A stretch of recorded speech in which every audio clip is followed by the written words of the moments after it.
As community members, we depend on our local governments to provide resources and shield us from harm. But are their efforts really protecting us? Although we would like to assume we are free from danger and the health hazards of the environment, the truth is, we are not.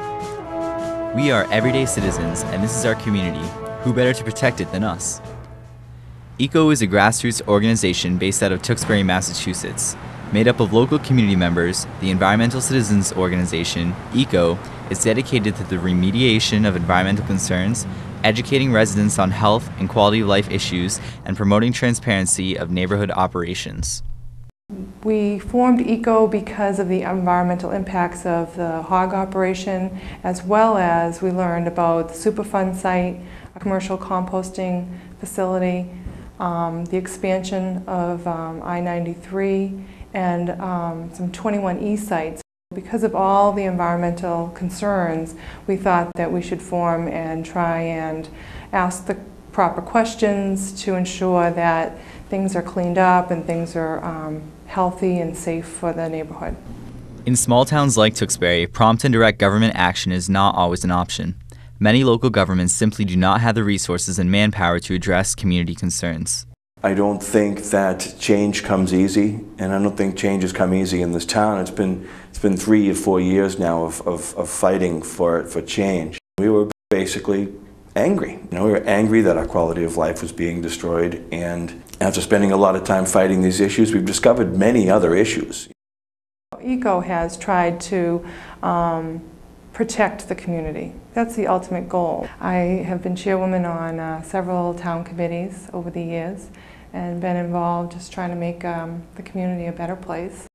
ECO is a grassroots organization made up of citizens. In many ways, ECO is a community group that intervenes when the government cannot. And although ECO does not enforce regulation and policy, they do raise community concern, which in turn puts unnecessary pressures on government to act. I don't think they were concerned about helping us with this particular problem. But how did the story change for Tewksbury?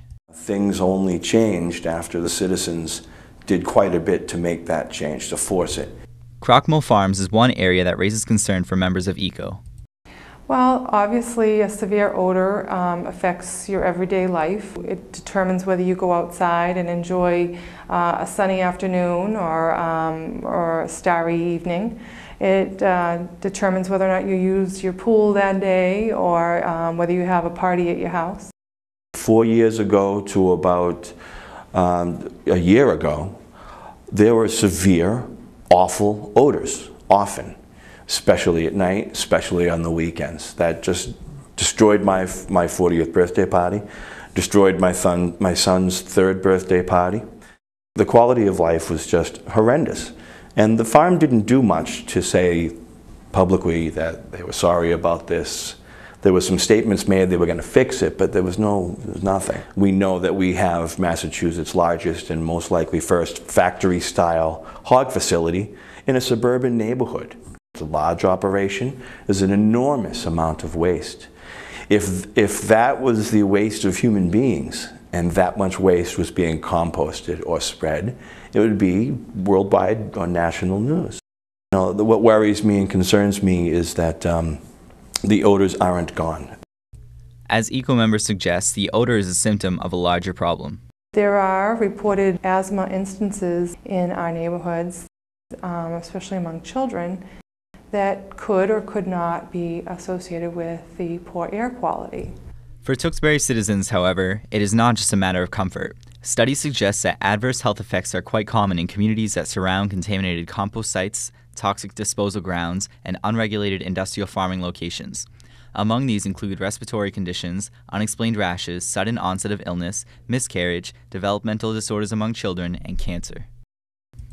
Although the Environmental Citizens Organization is still in its infancy, members have made some powerful strides which will certainly get the slow wheels of the government turning.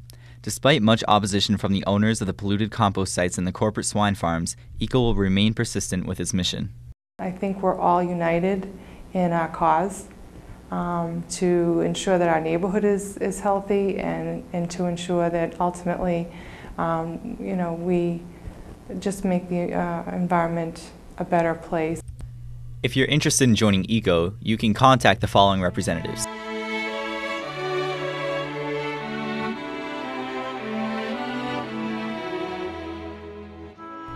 We do not inherit the earth from our ancestors, we borrow it from our children.